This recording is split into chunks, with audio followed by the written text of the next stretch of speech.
नमस्कार दोस्तों, जय माता दी। आज मैं आपको वैशाख अमावस्या की व्रत कथाएं सुनाने जा रही हूँ। तो प्रेम से बोलिए विष्णु भगवान जी की जय। पौराणिक कथाओं के अनुसार प्राचीन काल में धर्मवर्य नाम का एक ब्राह्मण हुआ करता था। यह ब्राह्मण बहुत ही धार्मिक प्रवृत्ति का था। वह व्रत उपवास करता और ऋषि मुनियों का आदर करते हुए उनसे आज्ञा ग्रहण करता था।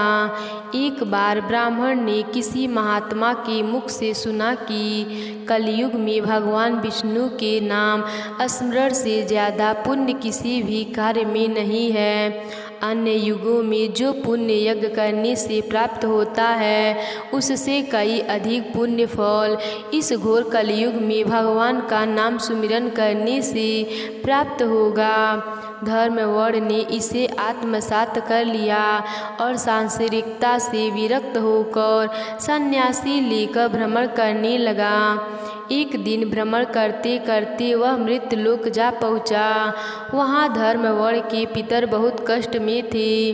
पितरों ने उसे बताया कि उनकी ऐसी हालत धर्मवर्य के संन्यास के कारण हुई है, क्योंकि अब उनके लिए पिंडदान करने वाला कोई शेष नहीं है। यदि तुम वापस जाकर गृहस्थ जीवन की शुरुआत करो, संतान उत्पन्न करो तो हमें राहत मिल सकती है। साथ ही वैशाख अमावस्या के दिन विधि विधान से पिंडदान करें।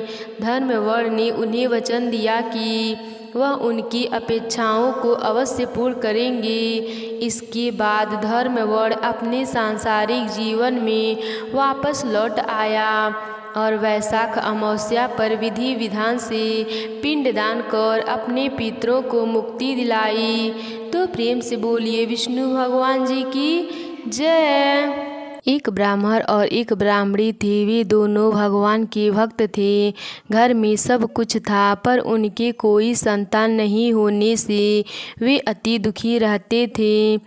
एक दिन अपनी स्त्री से वन में तपस्या करने जाने के लिए कहा और भगवान पर भरोसा करके वन में चला गया। जंगल में जाकर तप करने लगा।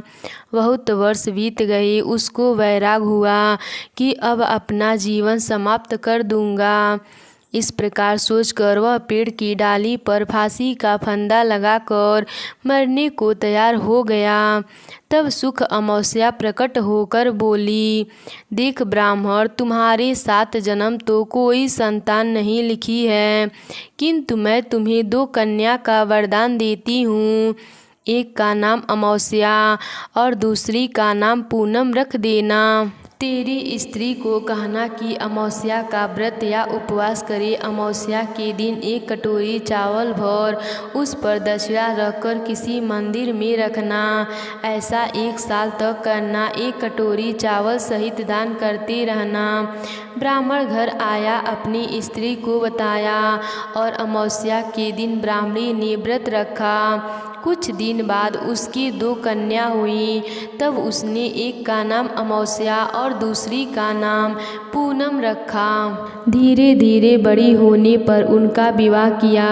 बड़ी बहन अमावस्या धार्मिक थी, जबकि छोटी भगवान की बिल्कुल ही नहीं मानती थी। बड़ी के घर में तो सब सुख समृद्धि था, पर छोटी बहन पूनम के दुख का पार नहीं था। जब बड़ी बहन अमावस्या को छोटी के बारे में सब मालूम हुआ कि उसकी बहन दुखी है, तब अमावस्या गाड़ी भरकर सामान लेकर गई और छोटी बहन को दिया और कहा, बहन पूनम, सुख अमावस्या का व्रत तुम भी करो और पूजा करके उपवास करो, जिससे तुम्हारे घर में सुख समृद्धि का भंडार भरेगा।